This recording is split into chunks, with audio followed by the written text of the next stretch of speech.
और मैं लोगों को एक मैसेज देना चाहता हूं जो परमेश्वर ने आज अभी इस मीटिंग में आने से पहले मुझे दिया है। जिन लोगों को लगता है कि परमेश्वर के नाम को ऐसा बोला जा रहा है किसी व्यक्ति के कारण या किसी के कारण, उनको एक वचन जो परमेश्वर ने मुझे दिया मैं आपको देना चाहता हूं। आप सभी को जय मसीह। इस वीडियो में बात करने वाले हैं प्रॉफेट बचेंद्र सिंह से। आज पूछना चाहता हूं, कोई व्यक्ति कितना हद तक गिर सकता है। अभी एक वीडियो आपको छोटा सा दिखाऊंगा जहां पर पंजाब में प्रॉफेट बचेंद्र सिंह के ऊपर तस्वीर के ऊपर मतलब जो फोटो होता है उसमें चप्पल और जूतों से उसे मारते हैं। अभी दिखाऊंगा और उसे उसकी फोटो को पैरों तले रौंदते हैं। इंसानियत इतनी मर चुकी है मैं तो नहीं जानता हूं, लेकिन कोई भी व्यक्ति यदि गलत काम किया है उसे सजा मिली है। लेकिन ऐसी जो हमें समाज में धारणा देखने को मिलती है, किसी को बैनर को जला देना, किसी को फोटो को जला देना, किसी को चप्पल जूते से मारना। मेरे प्रिय भाइयों, मैं आपको वीडियो दिखाना चाहता हूं। आप छोटी से पहले इस वीडियो को देखिए, उसके बाद बात करेंगे कि पास्टर जिस तरीके से अंकुर नरोला जी ने क्या कहा है। ये संदेश हमारे लिए बहुत महत्वपूर्ण है। लेकिन मैं आपको वीडियो दिखाना चाहता हूं जो पंजाब में जिस तरीके से एक महिला प्रॉफेट बचेंद्र सिंह की जिस तरह की तस्वीर के ऊपर चप्पल से मारती है, आपको नजर आएगी। इस वीडियो को देखिए।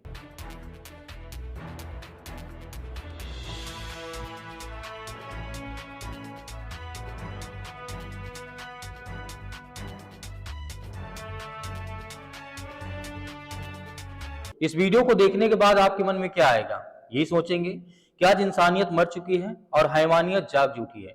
क्योंकि जिस समाज में आज हम रहते हैं, अभी तक प्रॉफेट बचेंद्र सिंह को जो लोग पूछते थे, जो लोग मानते थे कि अच्छा प्रॉफिट है और जिस तरीके से भविष्यवक्ता है और प्रभु यीशु मसीह सुसमाचार का प्रचार करने वाला, भारत में अधिक से ज्यादा मतलब लोगों को काफी संख्या में प्रभु यीशु मसीह सुसमाचार को सुनाया। लेकिन उसने गलती की है, उसको सजा मिला है। लेकिन जिस तरीके की आप समाज में मैसेज देना चाहते हैं, जैसे अन्य धर्म के लोग, अन्य जाति के लोग करते हैं, ये वीडियो जब आपने देखा होगा तो आपको भी ऐसा एहसास होगा कि आखिर इतने हद तक, इतने निचले स्तर तक कौन व्यक्ति जा सकता है। लेकिन ऐसे लोग हुए जो गए हैं, जो कि प्रॉफेट बचेंद्र सिंह पर चप्पलों से मारा। तो मेरे प्रिय भाइयों, चाहे फोटो में किसी की तस्वीर मारे या फिर जिस तरीके से या कोई स्वयं मारे, बात एक ही होती है। चाहे कोई फिजिकली जाकर किसी व्यक्ति ऊपर चप्पल हाथ मतलब जो करना चाहे कर सकता है, वो भी एक हिसाब से। और जिस तरीके से प्रॉफेट बचेंद्र सिंह के ऊपर इस तरीके से अभी मैं आपको वीडियो दिखाना चाहता हूं। इस संदेश को आप जब देखेंगे तो आपको ऐसा महसूस होगा कि बचेंद्र सिंह के जाने के बाद मतलब जेल जाने के बाद अंकुर नरोला जी एक अच्छा संदेश दिया है और जो कि पंजाब के सबसे बड़े पास्टर माने जाते हैं। तो मेरे प्रिय भाइयों, जिस तरीके से मैं आपको वीडियो दिखाना चाहता हूं, आप इस वीडियो को देखिए, उसके बाद मैं बात करता हूं। और मैं लोगों को एक मैसेज देना चाहता हूं जो परमेश्वर ने आज अभी इस मीटिंग में आने से पहले मुझे दिया है। जिन लोगों को लगता है कि परमेश्वर के नाम को ऐसा बोला जा रहा है किसी व्यक्ति के कारण या किसी के कारण, उनको एक वचन जो परमेश्वर ने मुझे दिया मैं आपको देना चाहता हूं। यहोजकेल 36 उसकी 23 हम सब पढ़ेंगे भी, सब स्क्रीन पर भी देखेंगे, सब बाइबल की ओर भी देखेंगे अगर बाइबल आपके पास है तो। परमेश्वर कहता है, मैं अपने बड़े नाम को पवित्र ठहराऊंगा, जो जातियों में अपवित्र ठहराया गया, जिसे तुमने उनके बीच अपवित्र किया। और जब मैं उनकी दृष्टि में तुम्हारे बीच पवित्र ठहरूंगा, तब वे जातियां जान लेंगी कि मैं यहोवा हूं। परमेश्वर यहोवा की यही वाणी है। परमेश्वर की आत्मा ने कहा, आने वाले दिनों में ऐसे कार्य होंगे, ऐसे काम होंगे कि ये पूरी जातियां परमेश्वर को पवित्र ठहराने लग जाएंगी और खुदा अपने आप को खुद पवित्र ठहराएगा और क्रिश्चियनिटी के नाम की बल्ले बल्ले होगी और ऊंचाई आप देखेंगे इसके। और आमीन ऊंचा चाहिए चर्च। अगर किसी दुष्ट की वजह से क्रिश्चियनिटी के नाम को बदनामी मिलती है तो परमेश्वर कहता, मैं अपने नाम को खुद पवित्र ठहराऊंगा। आने वाले समय में आप देखोगे खुदा के नाम को इसी जगहों के ऊपर ऊंचा होते हुए। और ये मेरा नहीं, ये खुदा का वचन है आप लोगों के लिए और पंजाब की कलीसिया के लिए और इंडिया की कलीसिया के लिए और दूर सब देशों की कलीसिया के लिए। वो अपने नाम को पवित्र ठहराएगा और उसे किसी टीवी चैनल की जरूरत नहीं है अपने नाम को पवित्र ठहराने के लिए। जब वो काम करने पे आएगा वो ऐसा करेगा, लोग देखते रह जाएंगे। और परमेश्वर कहता है, जातियां जान लेंगी कि मैं यहोवा हूं। परमेश्वर हमें एग्जाम्पल्स देता है किस तरह से हमें चलना है और किस तरह से नहीं चलना है। इसलिए बाइबल में जब भी आप देखेंगे तो परमेश्वर के जो लोग थे उनकी गलती को छुपाया नहीं गया है। ये नहीं कि अगर दाऊद ने व्यभिचार किया तो उसकी गलती को छुपा दिया कि दाऊद ने नहीं किया। परमेश्वर ने बताया कि दाऊद ने व्यभिचार किया और उसकी वजह से दाऊद को मुसीबतें सहनी पड़ी, उसके घर में तलवार चली, दाऊद को फिर नंगे पांव वहीं भागना पड़ा जहां से उसने शुरुआत की थी। दाऊद ने कहां से शुरुआत की थी? उन्हीं पहाड़ों में जहां वो अपने पिता की थोड़ी सी भेड़ बकरियों को चराता था, नंगे पांव रहता था, धूप में, पाले में, औस में रहता था। और जब उसने पाप किया राजा बनने के बाद, उसी पहाड़ में उसी नंगे पांव उसको भागना पड़ा और लोग कहते थे ओछा ओछा, और लोगों को मौका मिला दाऊद को निंदा करने का। और वचन क्या कहता है? अगर तुम व्यभिचार करोगे तुम्हारी नाम धराई कभी मिटने वाली नहीं है। क्या हो सकता है कोई अंगारों पर चले और ना जले? क्या हो सकता है कोई अंगारे अपने कपड़ों के ऊपर रख ले और उसके कपड़े बच जाएं? परमेश्वर ने कहता अगर जो व्यभिचार के ऊपर चलेगा उसका हाल भी ऐसा ही होगा। आपको ये बात समझनी पड़ेगी, आपकी पर्सनल जिम्मेवारी है एज ए क्रिश्चियन कि आप अपने आसपास के लोगों के लिए कैसी एग्जाम्पल हैं। अगर आप बैड एग्जाम्पल हैं तो परमेश्वर का क्रोध आपके ऊपर रहेगा, कोई काम भी सफल नहीं होगा। आपकी टेस्टिमनी जो 1 साल 2 साल में आपको मिलनी है वो कहीं परमेश्वर 20 30 40 साल पर उसको लंबा कर देगा।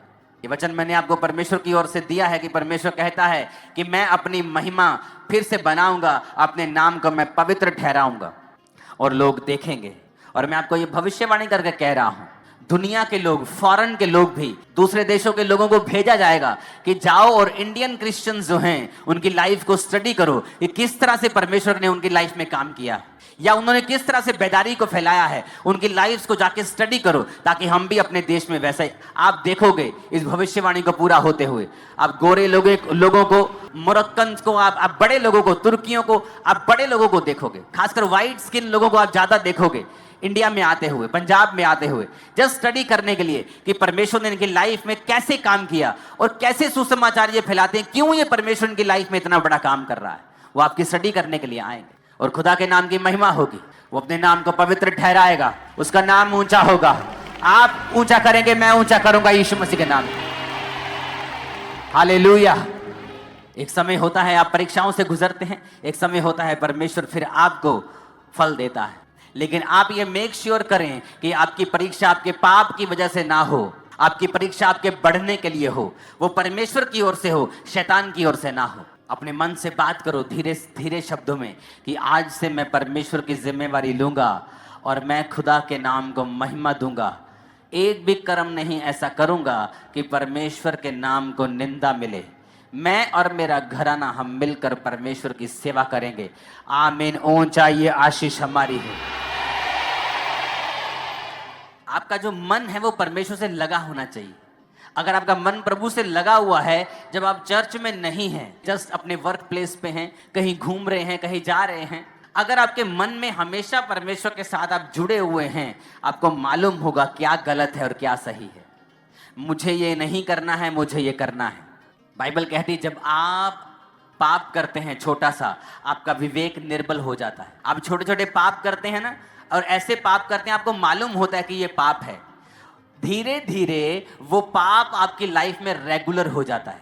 अगर आपके शरीर को थकावट हो जाए एक दिन तो बहुत महसूस होती है, लेकिन जब लगातार वो चलती जाती है आप हैबिचुअल हो जाते हैं कि ये प्रॉब्लम आपकी लाइफ में है। जब एक व्यक्ति छोटे छोटे पाप करता है, आंखों का पाप, व्यभिचार, कुछ मोबाइल पे देख लिया, कुछ गलत काम कर लिया, उसका विवेक निर्बल हो जाता है।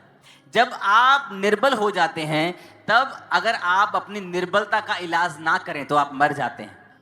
और जब विवेक मर जाता है, मैं आपको बता रहा हूं, वो अगर वो पाप भी करेगा उसका विवेक उसे दोषी नहीं ठहराता। पता है क्यों? क्योंकि उसका विवेक मरा हुआ है। एक मरा हुआ बंदा इल्जाम नहीं लगा सकता।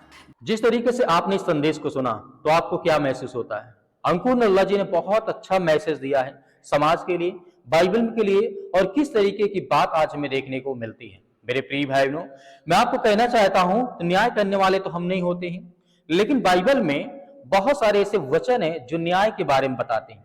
मैं आपको वचन को 1-2 सुनाना चाहता हूं, जो कि पहला नीति वचन अध्याय 21 और वचन नंबर 15 में लिखा है, न्याय करना धर्मी के लिए आनंद की बात है, परंतु कुकर्मियों के लिए विनाश का कारण है।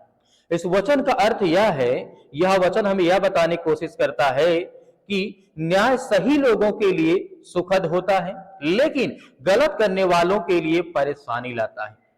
और जिस तरीके से अगला वचन में देखूंगा, यहाँ पे परमेश्वर वचन क्या कहता है यशायाह की पुस्तक अध्याय 1 और वचन नंबर 17 में प्रभु का वचन यहाँ पे कहता है, भलाई करना सीखो, न्याय की खोज करो, दीनहीन की सहायता करो और अनाथ का न्याय चुकाओ और जो विधवा हो चुके हैं उनका मुकदमा लड़ो।